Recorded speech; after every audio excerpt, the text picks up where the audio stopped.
good evening, Sherwoodians and Onsians. I won't say OS or X and all that. All of us are old Sherwoodians. But before, my name is Aditya Malik, OS 2013. And I am currently in Delhi. I am an MC by profession.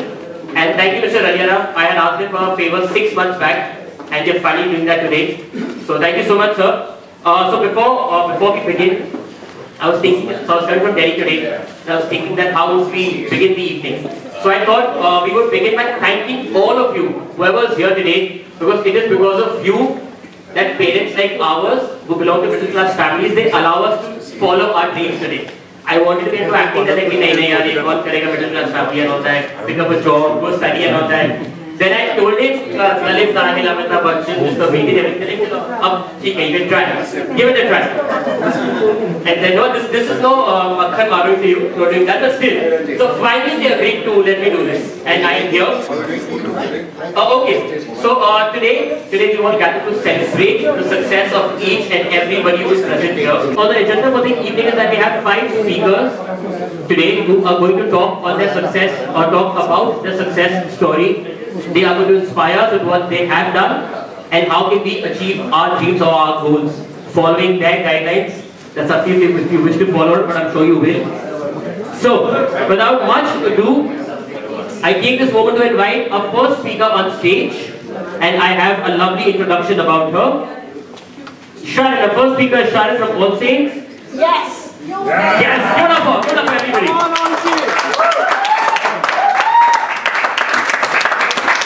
Okay, now, Sharon first impacted audiences with her mesmerizing performances in the musical Evita. The show did over 1,000 shows and is still vividly remembered even today. Since then, Sharon has gone on to release 11 albums. Her latest, Dilruba's stunning video, won the New York Silver Award for technical brilliance. Let's go up for that. She deserves one. Yes. She has represented India at music festivals the world over. She did the opening act for Michael Jackson when he performed in India. The youngster like, oh wow. Sharon has a hectic career performing with her band, and also she is touring with 2 plays written and directed by her. She is the CEO of Spitz, an event management company.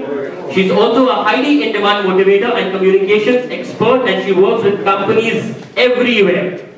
So friends, here's presenting you our first speaker for the evening, Sharon!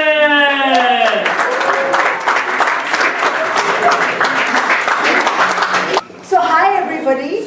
Hi. This is a bit unusual for me, yes. There's so many familiar faces here, so many memories. It's just wonderful to be here. And it's a bit unusual for me because normally when yes, I am a professional motivator and I speak to people who need the work. So for me to be here and see a room full of achievers is a bit like carrying coals to Newcastle, so bear with me. I thought that I would just share with you some of my little tricks, if you want to call them, my little secrets. And let's just see what happens. I'm just going to be on for a few minutes. Also, this is a very unusual evening for me because this is the first time we've got Sherwood and All Saints, and my brother from America, who is a Sherwoodian, is here, and my sister from All Saints is here, so there are 3 of us. And yeah, so let's start. Okay, so we were talking about success. So I thought I would share with you I mean, Ranjit said we need to talk about success. Every time I walked into a class where I'm training, and I always say that it's not my successes that have shaped me, but it's been the obstacles and the failures. And today, I am a product of all the accidents that happened. And obviously, there was some synergy within it all. Last year, I was invited to speak as a TEDx speaker, and the topic was chaotic symphony. And I said, you know what, I'm the right candidate for this because technically I'm a mess. Somehow the other, it all blends together, and you know, it is what it is. So where do I go from here? The word success. I have nothing to teach you. But I am, in all humility, going to share with you what success has meant to me, what it means to me, and what it's going to continue meaning to me. Also, I'm very much a person who works from the inside, it's not outside. There was a time in my life where everything was external. How I looked, how I spoke, the color of my lipstick, the length of my hair. Things changed for me. And I found that the core to life lies within all of us. So I'm going to break the word success down into an anagram and share with you the alphabets. And in each alphabet, I'll tell you what the word meant to me. So the first word, S, the first alphabet, S. For me, I operate from a space. In a business which is so surrounded with clutter and chaos, and people telling you how you should look and what you should do to fix this or fix that, I was a victim of the outside, of the outside voices. And it left me feeling very empty. Having then lived my life, I then had an epiphany, facing pain, obstacles, whatever. And now, of course, I find that all motivators and people who are wanting to empower people, they say this, but at that time, I did it by default. I looked inwards. So for me, the space which I operate from, it's a space. There is no clutter in that space. I'm done with clutter. I operate from emptiness. And that is my intent every morning. I operate, I start once again, first thing in the morning. I remember I was watching a talk with, I was looking at, I think it was Sadhguru, and somebody said to him, he said that, Sadhguru, people talk about miracles. What are miracles? I mean, between you and me and nobody is listening, are there any miracles? And Sadhguru said, sure, of course there are miracles. He said, yeah, really? Have you been witness to a miracle? And Sadhguru said, yes. There is one consistent miracle. I operate from space. Talking about Sadhguru. So Sadhguru said, yes, of course. I have a miracle every day. So the guy said, yeah, sure, great. So what's this miracle? And he says, well, I don't know what happened. Last night I went to sleep. And this morning I woke up. That is a miracle. And it is such a great miracle, my friends, that we lose sight of this blessing that has been given to us. My intent is gratitude. I start clean in the morning and I give gratitude. And I hope, I fail very often. I will snap at my friends. I will be hyper. That is not going to change. I've worked on it, but that's me. But my intention is to be compassionate, kind. And that's the space I start from. It never used to be like that. It was all about, I'm this and I'm that. But no love.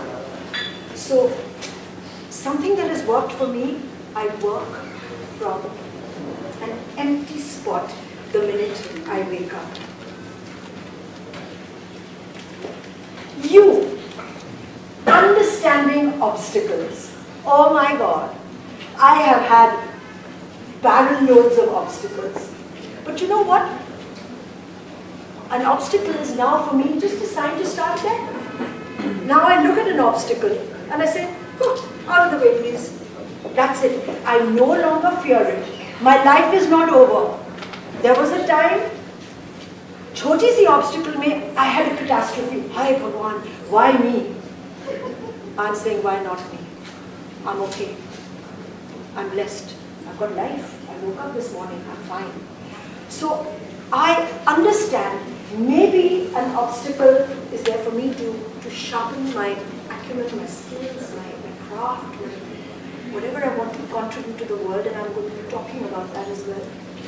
I no longer fear an obstacle. I get challenged by it. And this is something that I do want to share with you. Don't let anybody steal your thunder. So that's the second one. I'm going to be very brief because we're only supposed to be on for a few minutes each. The third one is a biggie. I try. I fail. I have fallen 100 times, got up just once. But as I stand here, I do try to create value. That is a very big thing for me. I fail. I am going to continuously tell you this. I am not perfect. I am flawed. But I do try and create value. I try and do the right thing. You know, the line between right and wrong is so fine. You don't even know when you slip to the other side. But as you grow older, you get to my age, you start fine-tuning your intuition. And you say, am I creating value?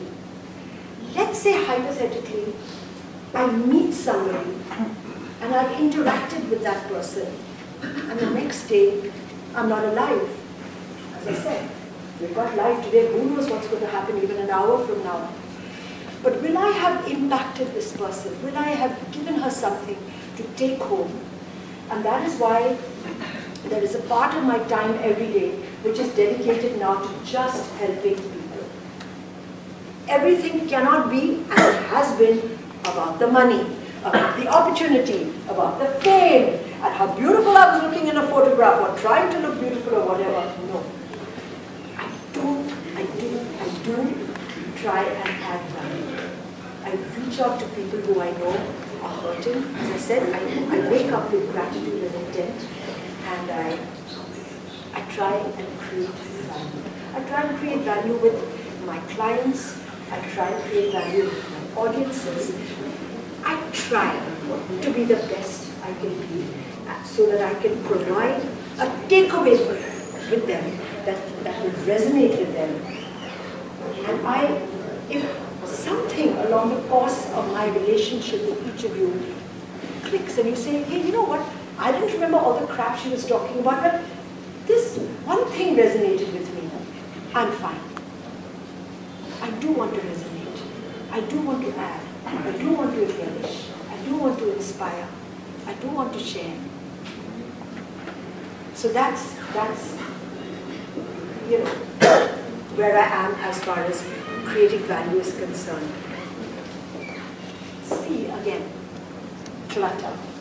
Oh boy, have I had clutter in my life. Live in an over-furnished house. You have, you know, everything is just got to open the cupboard and there's lots of clothes there which you don't need. I've done away with this. I have created space. There is no clutter in my life now. I think of myself, I'm not from the film industry as lovely superstar Kabir is, but I consider myself an editor. I edit, and I'm a little ruthless now on editing. I edit out negativity and so on and so forth. I go chop, chop, chop, chop, chop, hoping that somewhere my true essence can then just let nothing dim the light that I'm entitled to shine with, as we all are. We're all in this world with a purpose. And our job really, our job to the universe is to take that light and manifest it as big and as bright as you can. So I don't let anything dim that candle. I'm going to be talking about time also. So that's the C I was talking about, just removing clutter. Yes. Embracing. I embrace challenges. Because I come from a clear space, I am no longer afraid. I'm born, I'm going to die, that's fixed. In me, it's up to me, and I'm going to have a blast. Every challenge excites me, every obstacle teases me for a bit. I'm excited. I love my life. I love it as it is. You know, I have no complaints. I seriously don't have complaints. I want a lot of things from my life, and I'm hungry. I'm like a panther. I'm stalking the jungle. But I like the challenge. Challenges excite me. Every month, I was driving with my sister and my brother in the car, and I said, oh, you know what, Pia, I've just started yet another vertical. She says, oh my God, Shaan, you're so fed up of you. Every time you meet me, you're starting something new. I can't wait to get up in the morning to start something new. If the sun can rise brand new, sparkling, well, bloody hell, man, so can I. We're one with nature. That's my reality. I wake up in joy, say, yoo-hoo, boy. If I meet somebody who's doing something, I'll say, can we synergize? Can we work? Can we do this? Can we do that? I love that. I embrace every single opportunity. Yes, the last one. Slipping away. Slipping away. Guys, cannot tell you. Bigger than money, bigger than investing in relationships and building our companies and all this sort of thing. Don't let time slip away. It's too valuable, man. It's just too bloody valuable. It's a resource, if you use sensibly, is miraculous. But it can be your biggest enemy, because regret is a death knell. So is indecision. Decide. Decide with clarity. Lock it. Move on. Be clear. So where were we? SUCC. And the last one, I thought, let me just end with a quote which has resonated with me, and I want to share it with you. Sometimes, when you're in a dark place and you think you've been buried, sometimes, when you're in a dark place and you think you've been buried, actually, you've just been planted. Thank you so much.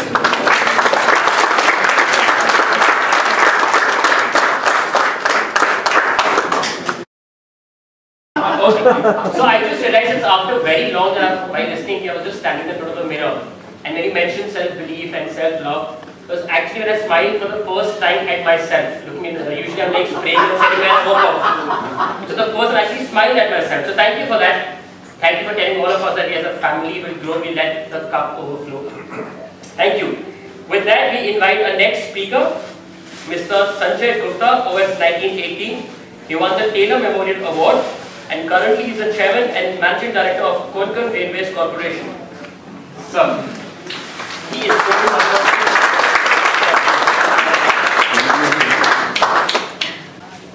So I hope, how many of you know Mr. Timothy? Some of us. Mr. Timothy's first class in the morning. I remember that even breakfast, the first class, Mr. Timothy was taking a class, and you sit on those stools in the physics lab, you still would go off to sleep. How we did it, I don't know. But that's what SHERWOOD is all about. So I was there for 10 years, and I still remember the first day when I was there. It was wet and cold. This year, it's been snowing in Delhi, and it reminded me of 1971. And we walked up to school, and it was under 6 inches of snow, wet and cold, and the first day, and nobody is here who saw me cry that day, but all of you would have done it, maybe. So let's be very clear, like all of us, the earlier speakers also said, there is no mantra for success. There are no shortcuts, there are no illusions, and no guidelines that anybody can give. Most of you here have already tasted success. You've already gone through most of life.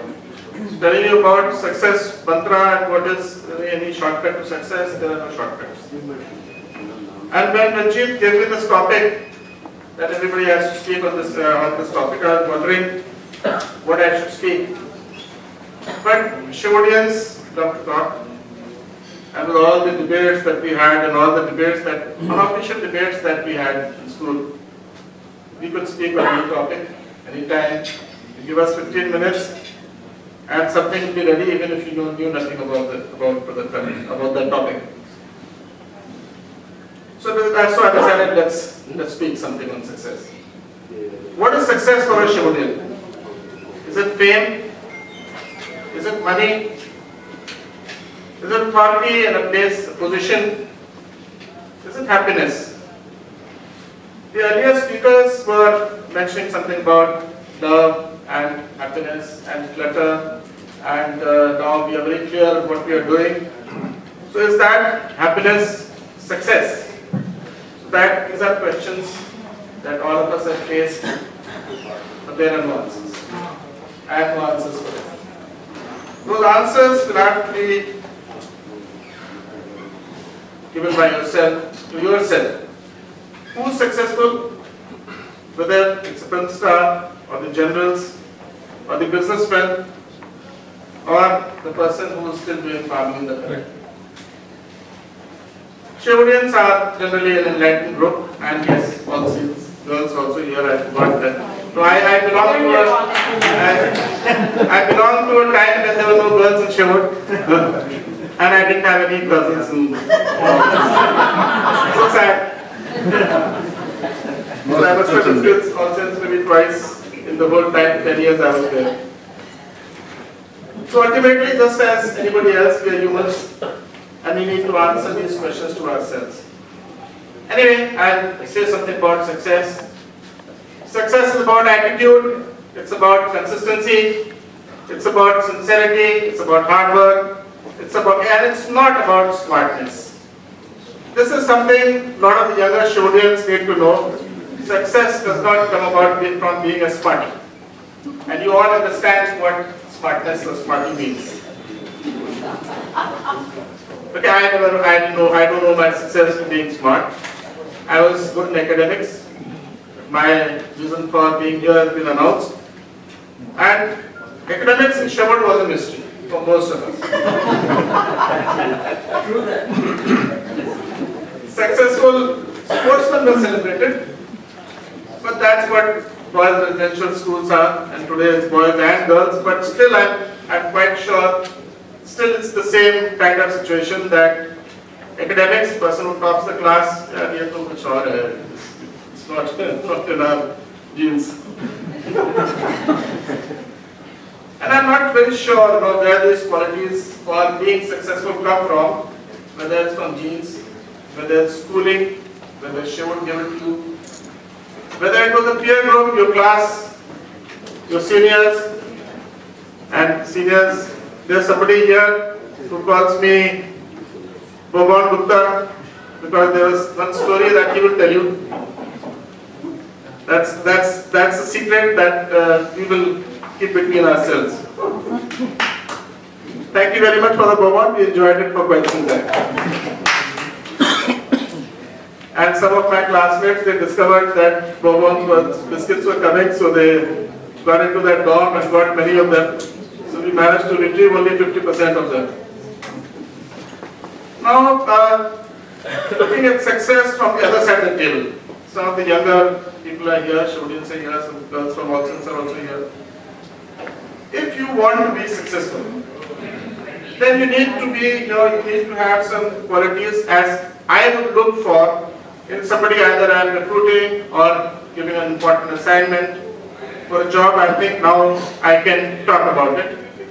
People here are much older than me, but at least now I've reached the age that we can talk about it. The person should be a team player.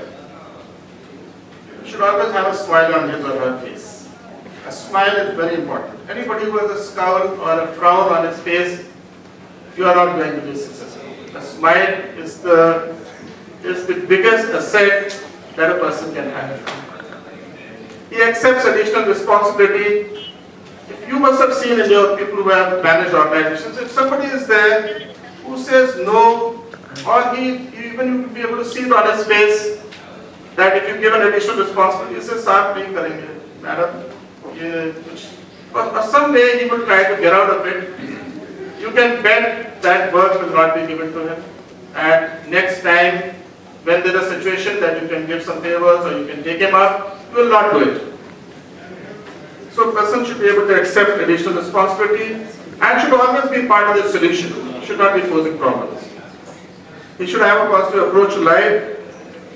And maybe these are some of the things that I have had, so that has proved me correct. And for this is what I look for. And he should have a positive approach to life, and future should hold something good. That's what both the earlier speakers had also suggested. That you must look towards the future as something that will hold something good. And the person should not always demand recognition. A lot of people say, "ये काम है, तो इसके लिए मुझे ये मिलना चाहिए, promotion मिलना चाहिए, इतना पैसा मिलना चाहिए." All these things somehow they create people who look for recognition immediately after a job or an assignment are not going to be successful. They should be humble, should have humility. That's what some of the my earlier speakers have also mentioned. Should have caring attitude for others. As the earlier speaker said about love. Then there are some things for specific professions like talent. If you have a talent for acting, you can be successful. If somebody like me wants to go in the film industry, I am definitely not going to be there somewhere. So they must have talent for that particular job, especially when individual performance is important. Should have leadership qualities. If you are in the army, you have to lead command men. If you don't have leadership qualities, if you sit in one corner, then you can forget about success. And you must have risk-taking abilities. That's for every businessman. For every profession, you must be able to take risks before you can be successful. Success ultimately comes from varieties of these traits or reasons or behavior patterns, and their reasons are different for different professions. It is an ever-changing scenario. During your lifetime, how next hurdle or next challenge will be met, how you will succeed, it may require something else. So you need to meet every challenge in a new day. And finally, to sum up, I would say success can be defined for different ways for different people. What is success for you is to be defined by you. You need to know what is success for you. Thank you.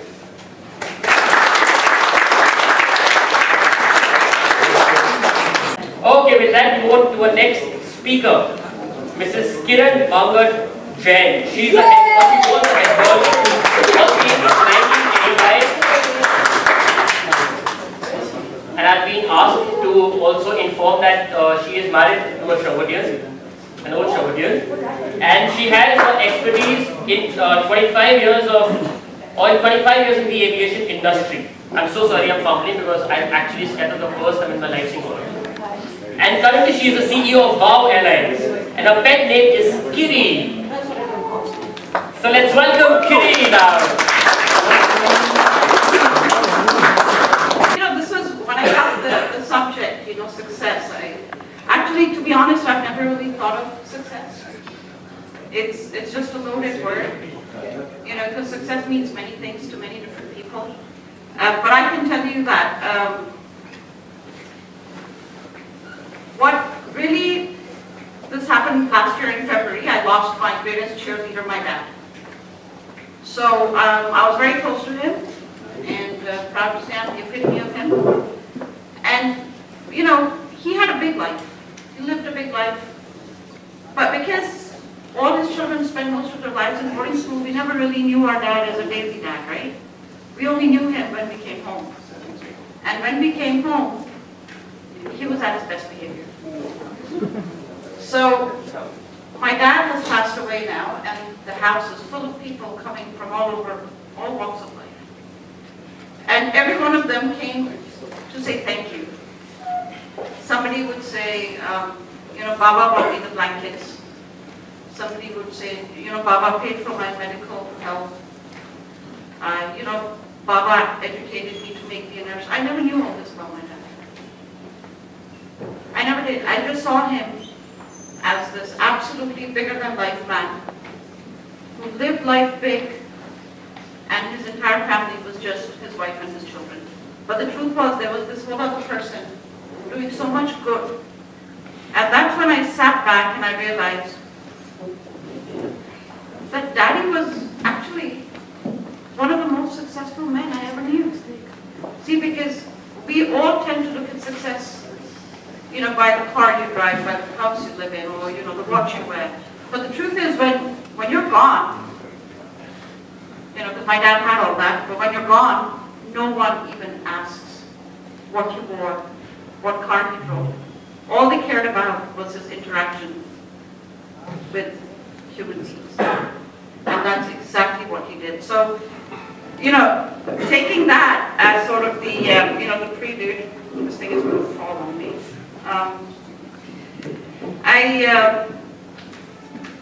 I do know that real success actually lies only in helping others. Real success does not lie in your bank account or by the title of your new role. It's all about helping others. And, you know, when Ranjit found me through some of the other SHERWOODians, Ranjit and I have been talking for almost 25 years. I've never met him, but I've always been in different parts of, you know, the world. I'm born in Kenya, so I was in Kenya, then I was in America, then I was in England, and every time Ranjit would find me and I'd be like, no, I'm not there, I'm somewhere else, sorry I can't make it. So this time when he got a hold of me, I said, I'm not going to let him down. I'm here, so I am going to go. And all I really wanted to do was obviously to reconnect with some lovely old faces that I know from a very long time. But then also, you know, I wanted to keep this circuitry of, you know, happiness, spreading happiness alive. So I said, okay, I'm going to meet a whole bunch of other new people. Because really, that's what life is all about. And I was very, very glad to have found a friend who lives in Bombay, Ratna, right there. And I told her, I said, whether you like it or not, you're coming. She too is an ex-OCI, and we were in class together at the same time. You know, the funny thing is, it's very similar to what Shaan was saying. Each one of us is actually a unique wonder in this world. And we really got to figure that part out. We truly are. There is no other person like Kiran. There just isn't. So what are we doing about it? Each one of us is an absolute unique, magical being. We need to realize that. And we need to realize that it is us which has the power to do whatever we need to do. It's really, of course, you know, the environment helps. And of course we get into the habit of, you know, talking about failure because, my God, misery likes company. Misery loves company. You know, when you say something went wrong, the other person will say, oh wait, let me tell you what happened to me. And then it grows, and then you grow older and you say, no, I'm not that bad off or worse off, but that's really not the right attitude. What stops you from recognizing your failure, and the reason I talk about failure because the other side of success is failure. What really stops you from thinking about failure and addressing it is the fact that your ego just got in the way of it all. Your ego is not allowing you to say that you fucked up. Your ego is not allowing you to say that, you know what, I really need to find out where it went wrong. What I'm going to tell you today is very simple. Whenever you feel that way, you need to go back to that place you call home. I'm not talking about the physical home. I'm talking about the place where you feel the safest. It's one emotion. And that emotion is a very simple emotion. It's called love. It's as simple as that. It's love. So, you know, every talk I give, I mean, and I give a lot of them, you know, just because I talk a lot, is, I'm serious, I talk a lot. I can talk anybody out of this room. But, in fact, my dad used to wonder what the hell I was doing in All Saints.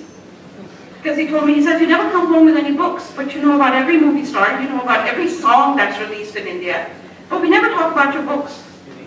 I said, because you don't know how to talk about my books. Which actually he didn't know how to talk about my books. So, you know, every talk that I give, whether it's a talk on leadership, whether it's business, self-care, self-preservation, it's actually just a talk of love. It's all about love. For me, love is more than just an emotion. I have found purpose in love. I believe love is actually the true power. Love is what actually propels us to do what we do. Nothing else. We are, every single one of us here, we are born to love. That, in all reality, is the very principle of our existence, is love.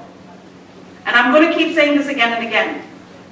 And I'm not talking about the kind of love, you know, where you had a crush or, you know, you said, oh my God, look at that hump. No, no, no, no, no. Not that kind of love. That kind of love is fun. But I assure you, it can get you into a lot of trouble. So be careful. I'm talking about a different love, the one that exists inside. The one that makes you wake up every morning and say, yes, I'm going to do it. And the truth is, you know, all of us, even when we're young, we always think that love is a goal. You know, it's a goal. I'm going to get there. But the truth is, love is actually where you need to start from. Love is not the goal. Love is where you start everything in life from. So if you start recognizing that, I think very quickly you will realize that you are in love. Guess with who? With yourself. And when you fill yourself with so much love, that love has got to get out of you. And you know where it's going to land? On the person next to you. The cup just overflows. It's very simple. It's actually incredibly simple. Just think about it. You know, I sometimes think to myself when I wake up in the morning and I look at my schedule because I work on European time, right? Wherever I am, it doesn't matter. I'm working on European time. Like I haven't slept all night because that's just how we work. And it gets very stressful. And sometimes I think I'm actually like, you know, I'm chasing my tail. I'm like a cat. And I get dizzy and I feel nauseated. I actually want to throw up. And I say to myself, what the hell have I done to myself? This is not what I'm supposed to do. That very instant, I actually physically, emotionally, and mentally turn myself off. And I take a step back. And I say, why am I doing this? And 101% of the time, it is because you love to do it. But I do stop myself. Because we all go through this, so nobody is forcing you to do anything. It's because you want to do it. So, again, ask yourself these questions. And, you know, as you wander around, you will notice something. The economy does not manufacture love.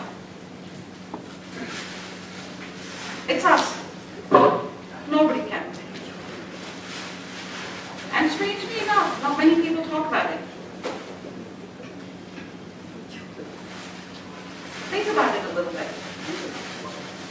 Personally, as you can tell, love is actually my passion. It's my burning desire. I have found love to be absolutely brilliant. It's incredibly smart. Believe it or not, love inspires vision. It has strengthened my values. It excites my imagination. It's given me a lot of confidence. It makes me very strong. It keeps me warm. It keeps me very humble.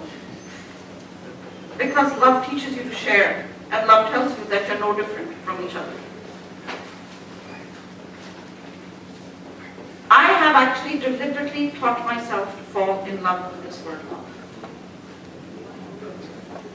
I wasn't trained to do this. I was about to taught something else. So I spread it, I seek it, I cherish it, I fight for it. Every now and then, I also get hurt from it. But then I stand up because of this very word again, and I go about doing the same old shit again, which is spreading it. Why? Because I want to.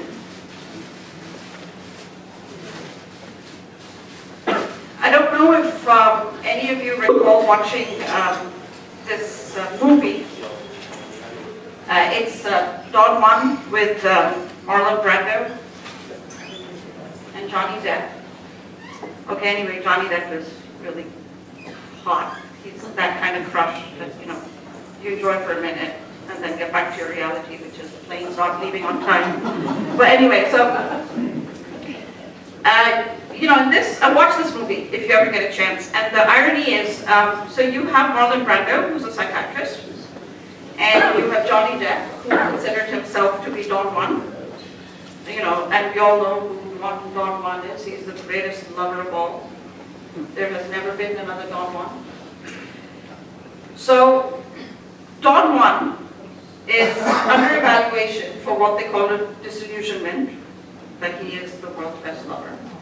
And Marlon Brando is his psychiatrist. So Johnny Depp turns to Marlon Brando and says, there are only 4 questions of value in life, Don, Octavio, which is, you know, Brando. The first question is, what is sacred? The second one is, what is the spirit made of? The third is, what is worth living for? And the fourth is, what is worth dying for?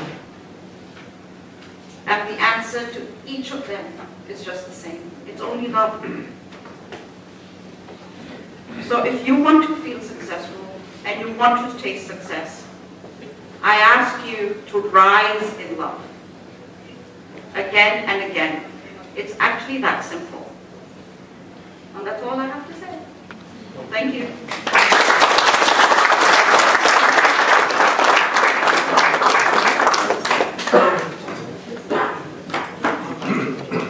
Thank you so much, sir, for sharing all the insights. Those small little things that matter, or don't really matter to the world, but now I'm sure they matter to us. With that, we invite the last speaker on stage for today, Lieutenant General Dalip Bhardwaj, 1966 batch, and he's going to talk about how Sherwood has helped him reach where he is today. So,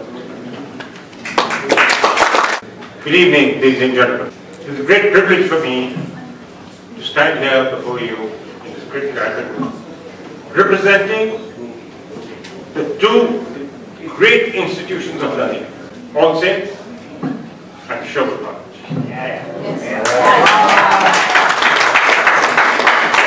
And that's all the ladies know. Because these 2 institutions are our alma mater, and we are so proud. Ranjit, like a good Sherwooder, decided to spring a surprise. And last night at 11 o'clock, he sent a message to me. You're speaking. Thank you. I'll never let you down. I'll be there. But I'll speak. And I'll speak on a topic of choice. I'll speak what Sherwood actually did. I represent the class of 66 from Sherwood, and we have the proud privilege and the distinction of sending 20 of our class guys to the armed forces.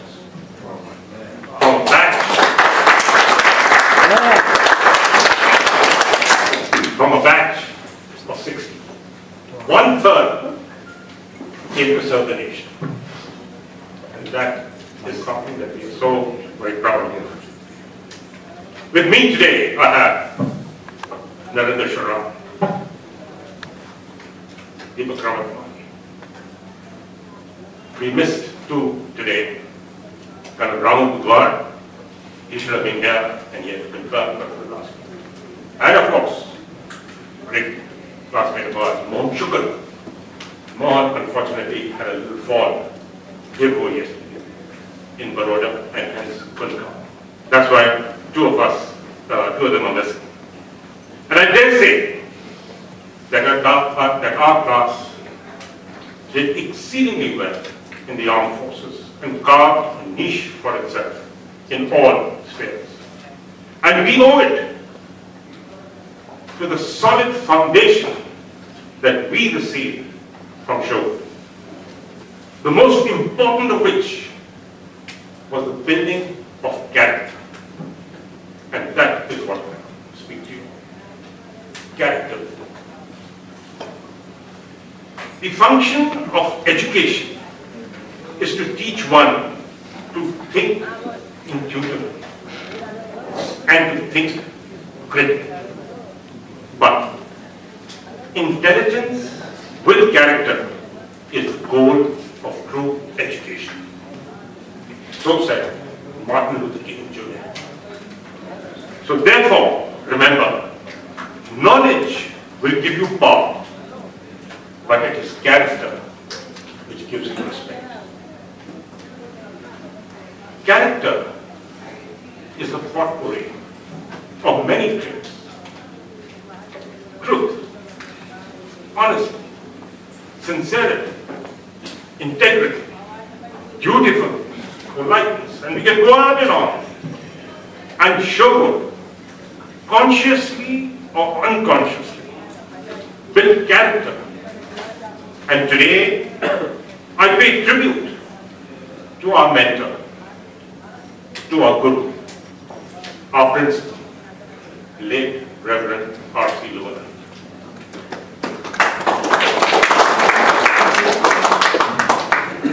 He taught us by example, for he was a man of very high standards, which he set for himself and then abided with. What can I, as a young boy of just 12 years old, having joined SHERWOOD in 1962, recollect? I recollect that our principal commanded authority and he commanded respect. And when the two of these are combined, then you say that there is something very special about it. And then you try and end it. He made it a point of knowing each and every boy in school. Even the minutest detail was not small. And we all in school at that time would recollect that every night he would come for prayers in the dawn and say good night to each and every one of us individually, calling us by name, and he also remembered our roll number.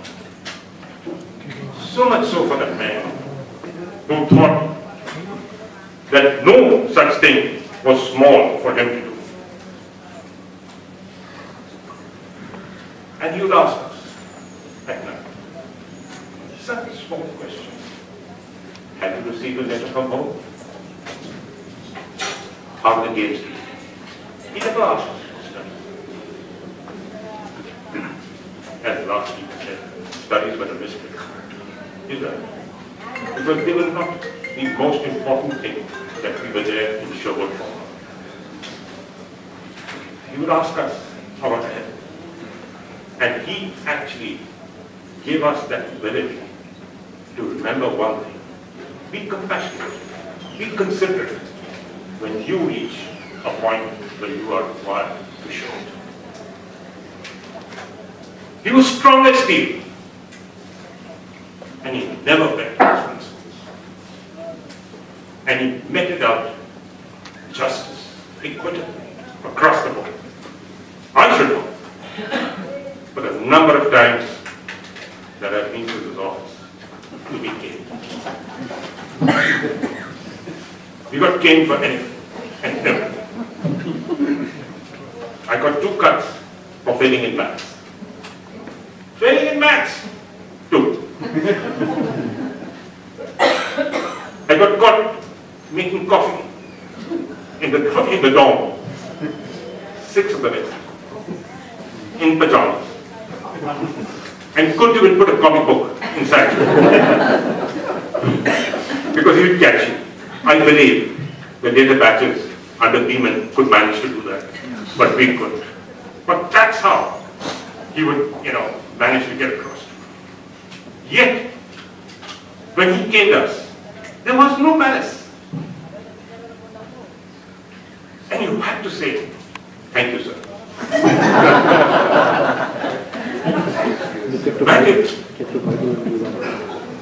I think in my 6 years or so in SHERWOOD,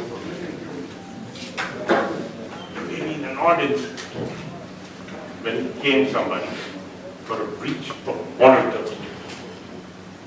And when he did that, Bible under his arm. So the swing was incomplete and was never in angle. That's what we learned. That you met out with punishment or you admonish him. Never an angle. Do it with justice. School taught us a lot. And I was privileged to have joined the school in 1962. And I saw the 62 batch, which had some of the greatest luminaries of our school at the time. We had a college captain, Pushpender Singh, a big baby, our house captain. Kiran Mangla, who should have been here, he's informed. I was expecting to.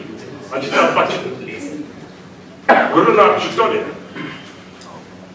Sehota, just to name a few of these luminaries. And each and every one of them excelled. And I dare say, we idolized. Pushpender Singh, our college captain.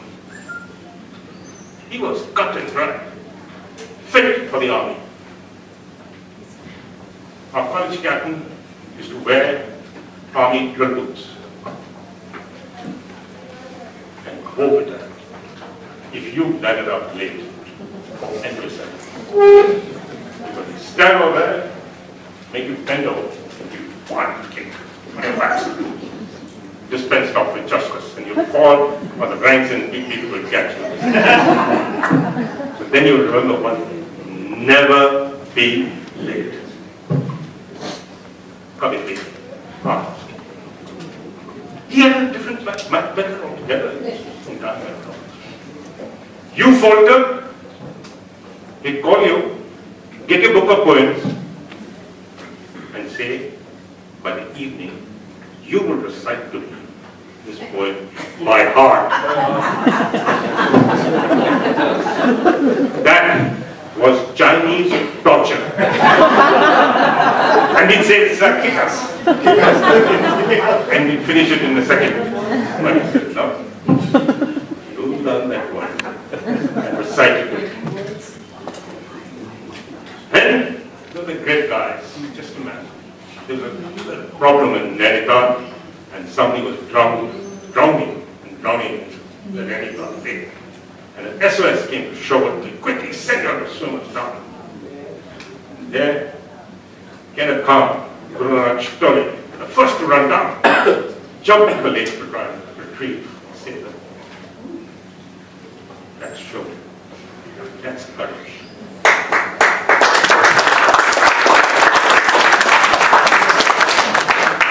SHERWOOD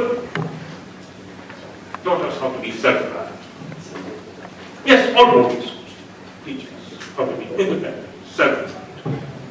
But SHERWOOD went that extra inch and yard.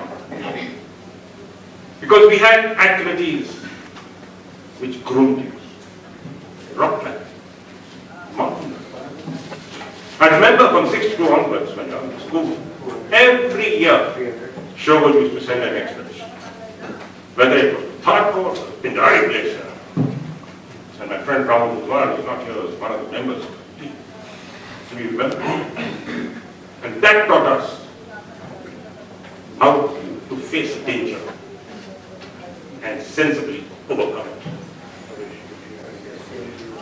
SHERWOOD produced great swimmers because we had a swimming pool.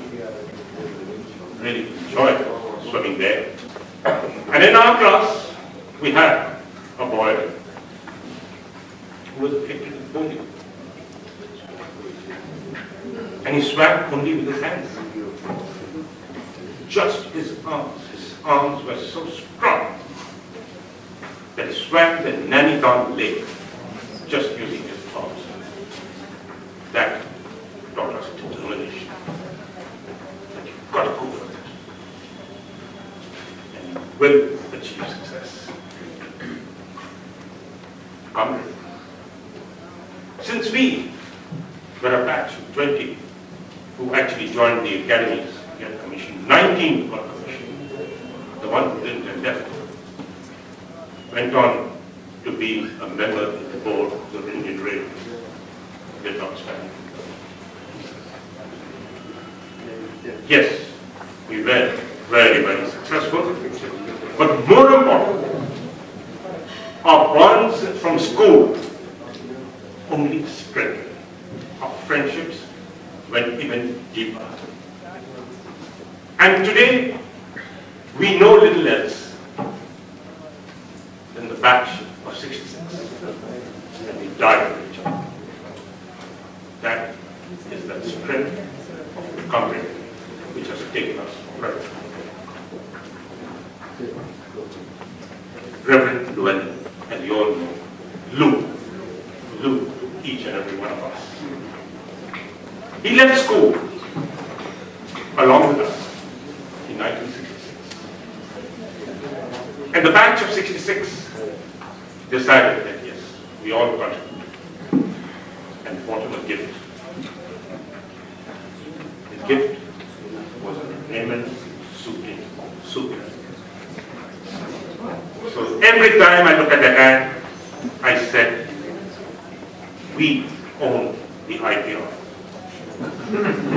For 66, we presented our principal that. And the bonds continued. Lou, having left Sherwood, came to Pune. So, in 1967, when we went to join and report to India, we were given 2 days. Over a period of 2 days, we could report. And 8, 9 of us from Delhi, so we got to the train on the first day and reached Pune. Having reached Pune, looked out, and sure enough, the platform, there was this official-looking table, NDA reception, report here, with the military police and everybody standing around. They just catch everybody, just had one of them, he said, oh, not today. Then quietly picked up her trunks and did that famous maneuver from Sherwood, because many an ambush put by Johnny and Papa we overcome to make sure that you reached back after movies. Yes, we did that. So we knew how to bypass a very minor obstacle at the reception center, dumped our trunks in the cloakroom, and headed off towards East Street, Belgium.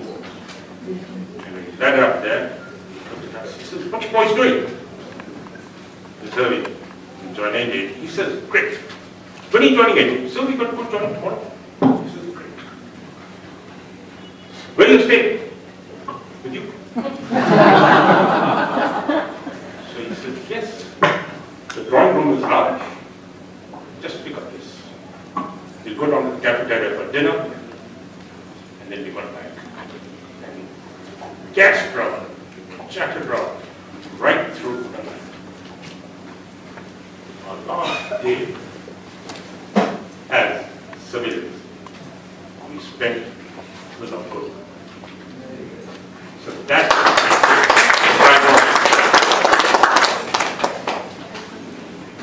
because he laid down the foundation for building our character. He taught us by example. And that's what we learned. Learning from the gentler sex. In our times, a boys' school. And we missed the girls. And everybody wanted that little touchy which said you could go and meet your sister. Third cousin. We go across and to say that no, but everybody knew why you're going there. And it's great to go back to Founders now. And when you land up there, I went recently. And when you land up there, and all the old showgazers grouped up, the newer old showgazers grouped up and all, and they keep cheering us. Sherwood boys' school. And keep troubling the girls who are in Sherwood now. So it was very interesting, and that's how. But yes, we learned. We learned from our friends across the valley. Because there is no wall that is as great as the wall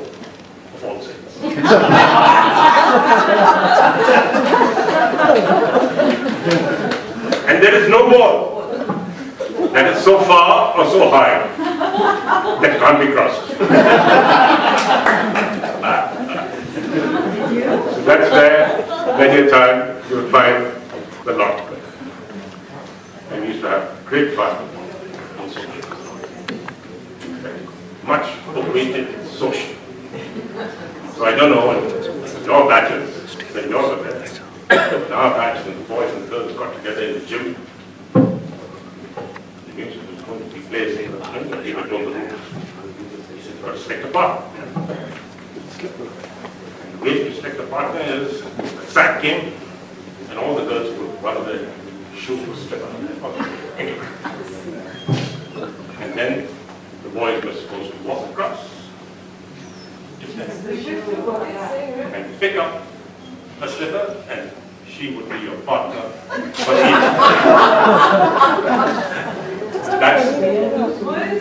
That's the theory. That's the theory. And one of the slippers you don't like.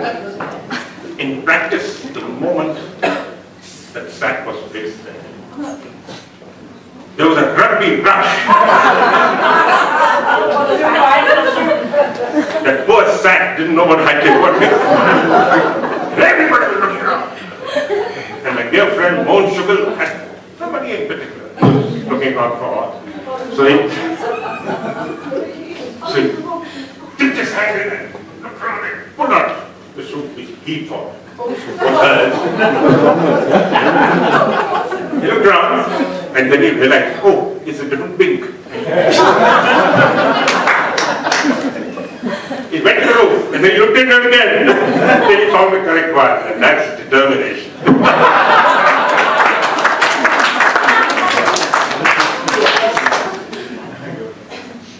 Right?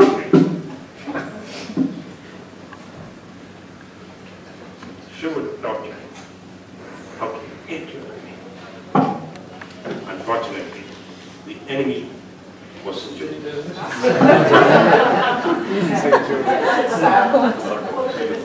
You were bred and born and bred and trained how to defeat them. In all respects, just couldn't lose. Period. Even if it meant that you have to spy on them. And then you find Johnny, climbing the highest hillock, the pair of binoculars, to see as to how they're training their team and who's playing in which position. And in the 400 into 100-meter relay, who comes first, who comes last. So that strategy was made as to the batch of 62, led by Kabir Bedi, beat them. And when we all came back, we came back with a girl company. So that is the. But I'll go ahead from the India story. So now I reached India in the officer's mess, where the main reception was not there. Cut off. And scrawny, thin little Sardar with two strands of hair came across, got my card, and said, which corner do we belong to? I said, it's a choice. That was the corner. Very good. He says, that's good, because I'm also from John's corner. He says, and which school do you study? I said, show me. He said, that's even better. And another joke in my time. He says, where's the trunk? I said, yeah. He said, pick it up in your head. So I picked up my trunk and I was like, I just put coolie and I was missing the coolies of Nainital. Went back to my squad. Went to the squad and then he said, fine, that's your cabin. Put it there and report to my cabin. Which is, start patrolling. Right on the corridor. And measure it 100 times. And so for the rest of the hour, I was just front rolling and back rolling and coming back, bench stretching, and then I was hard. That was over. He said, okay, so you come to my cabin. Took me to his cabin. The cabin was strewn with cigarette butts. Filled. He said, please. There was a on all fours, cleaning his cabin. Once it was all clear, cleaning, ship, he says, which school am I from? I'll give you 3 guesses. I said, I don't need you. You can only be from Sanjay.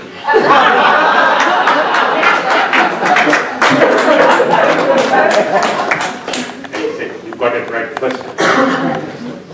And he hugged me and said, now I'll give you 5 guesses. Yes, the hot. Have a shot. And we went to the movies together. And we were friends right there. Today, some of our best friends are also from St. Joseph's. That is the spirit of name. And that's the spirit that we must nurture. Because it's the common environment in which. So, as I said, Sherwood groomed us. Sherwood groomed us. And whatever we are today is because of our alcohol. Remember, if money is lost, nothing is lost. If you lose your health, you've lost it. If you lose your character, you've lost everything. Thank you, ladies and gentlemen. It was a privilege talking to you all.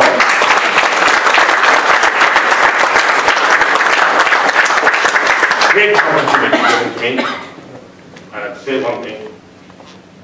I hope to see most of you, if not all, in June this year for 100. It was great. Thank you very much. Thank you so much. I think after listening to your talk, there was no doubt that you had to enter the defense services. You managed to mold everything to your benefit, whatever the school had to offer to you, and I think this is what everybody's been doing, this is what winners do.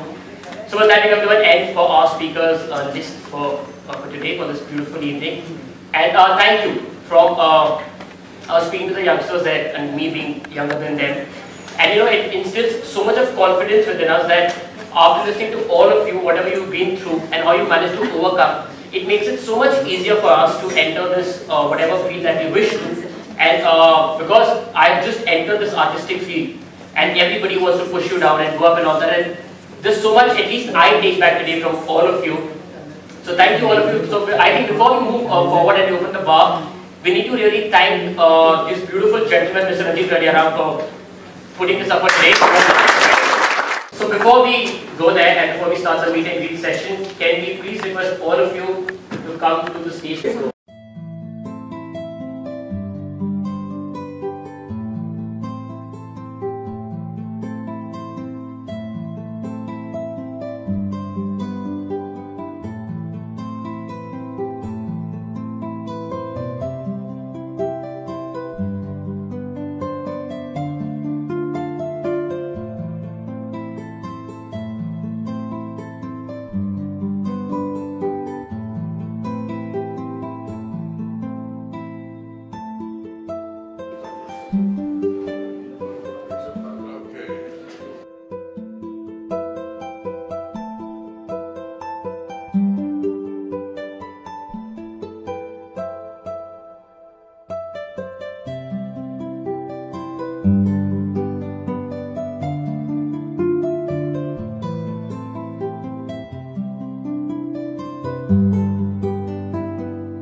Next school, Ben, Mercy Ben.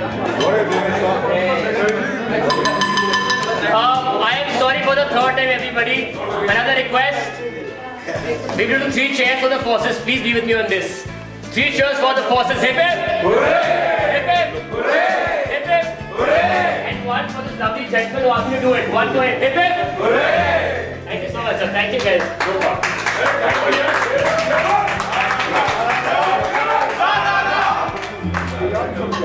Yeah. 3 cheers for Mr. Ralia Ram as well for this beautiful event. Yes, sir. Yeah. Hip hip! Hooray! Hip hip! Hooray! Hip hip! Hooray! Hip hip! Hooray! Thank you so much, sir. Thank you, Ranjit. Thank you. Thank you. Sir, blushing now. Give him bumps. Give the guy bumps. Give him bumps.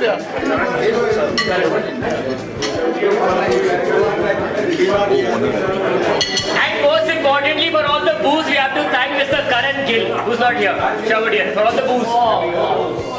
Well, nobody responded.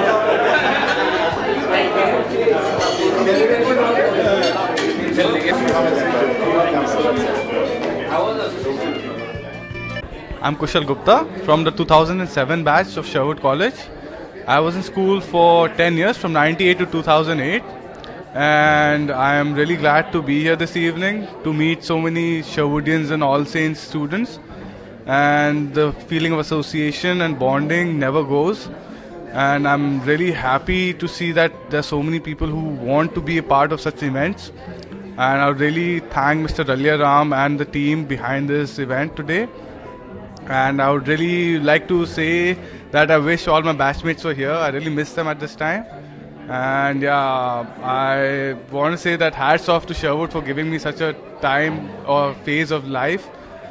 Best thing, so the discipline in life.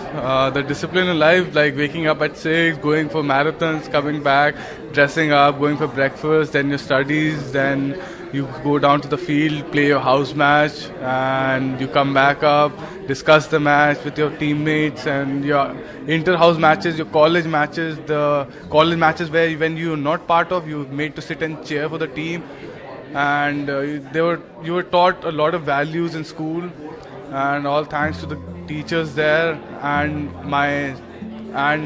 many of my teachers who are there still and who left school also. Thanks to them. And the infirmary where you'd go when you're sick. Yeah, I got a chance to go there too. So I miss every part. I miss the bearers who served us. I remember them, the gardeners who were there. I remember the groundsmen. I remember everyone there, and I miss all of them equally. What was Sherwood famous for? Like anything? Like Football. So we were very football. Soccer was a very popular sport in Sherwood. Who were your opponents like? And we played against Amtuls. We played against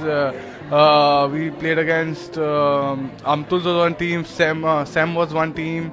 And Sem was basically where we couldn't lose to Sem at any cost. And we always won our matches against Sem. And so football was very popular. And we went to Sanar for tournaments. Lawrence School, Sanar, Shimla. We went there for tournaments, and we won for a lot of years. And we lost a couple of years too. But it was all part of the game. So what are you doing now? And you can talk about your success story once you started with your career. So I started with my career in 2013 after my post-graduation, and I have been working since, and I've switched companies. Now I'm working with UBS. It's in Mumbai, and you actually have to notice the value you get as a Sherwoodian from everyone. Like the company I'm working with, the owner of the company, he hired me saying that, oh, you are from Sherwood, welcome to the company. So that is the value that you have coming in the outside world from Sherwood. You're married or? I'm the manager. Yes, sir.